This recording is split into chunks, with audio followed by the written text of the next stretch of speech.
Welcome back to Big Mouth and fancy seeing you here, and welcome to Sunday's DCEU Daily. So I've got something to say.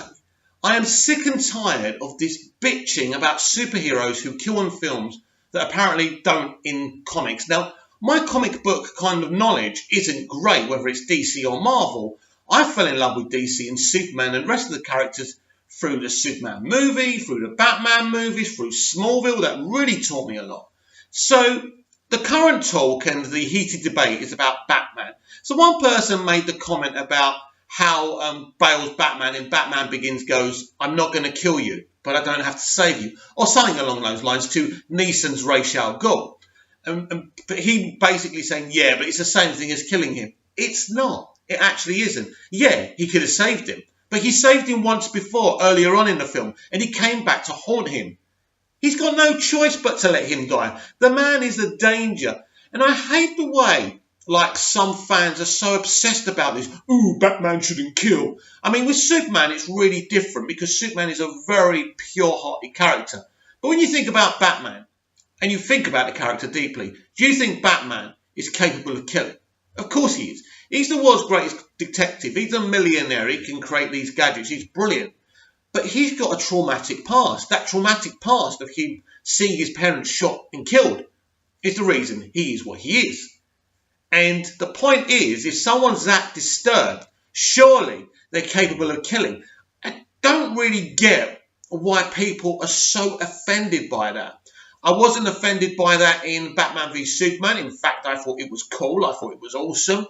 He was kicking the crap out of them in that kind of warehouse scene near the end, once he promises Superman that Martha won't die tonight. That's some awesome scene, the choreography. And I think he does kill a couple, doesn't he? But so what? People are always looking for something to criticise these days, aren't they? And I mean, we're talking about the DCEU, but you can take it on other subjects as well. So personally, I have no issue with Batman killing. He actually, sometimes I think it suits Batman's character as a really dark character. It's fine for him to kill. I mean, I think within a fight, it's fine. I think if he went after one and killed them in cold blood. But Neeson's Ra's al Ghul isn't killed in cold blood. He's just left to die. Because at the end of the day, is he going to save him and let him come back to haunt him again? For Christ's sake, the guy's a psychopath. He knows, right? He knows that Bruce saved him, but he still hates him. And he still wants him dead like the rest of Gotham. So the guy's a psycho, and it's fine for him to die. You know, I know there's some people out there go, no, all life is precious. But when that life is stealing other life, is it precious? Should it live? I mean, it's a really deep conversation, if you like. But for me, personally, especially where Batman's concerned, definitely no problem with him killing. And, you know, I don't want to see it all the time. But now and again, like we saw in Batman v Superman, isn't a big deal. But as I say, people want their character. This is the problem with storytelling right now. Characters and heroes have all got to be perfect, or our perception of perfect, or your perception of perfect. Well, I'm sorry. A superhero's rules shouldn't be your rules. Everyone has different moralistic views. I think, look, at the end of the day, these villains are dangerous. And as I say, it's within Batman's personality to kill people. To you know, sometimes Batman should play judge and jury. You know, that's it. Sometimes he lets one or two go, sometimes he doesn't. And Ra's al Ghul was a danger. And at the end of the day, he didn't kill him blatantly. But let's just put it this way. If Bale's Batman hadn't killed him in cold blood, I wouldn't have cared. But it would have been odd. Batman just wouldn't have gone up to him and go, it just wouldn't have made sense. But the way he does it, but the people have been kind of having debates about this for years since Batman Begins came out, in 2005, if I'm right. But, you know, brilliant movie. Actually, it's probably one of my favourite Batman movies. I prefer it to The Dark Knight, personally. Another conversation for another time. But in terms of the DCEU and Batman v Superman, I thought that was the perfect Batman.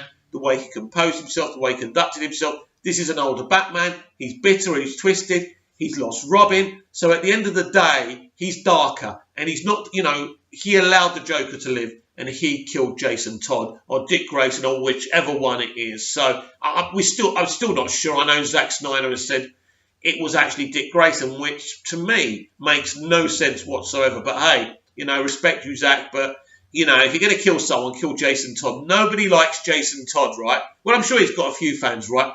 But anyway, so yes, it's all happening right now.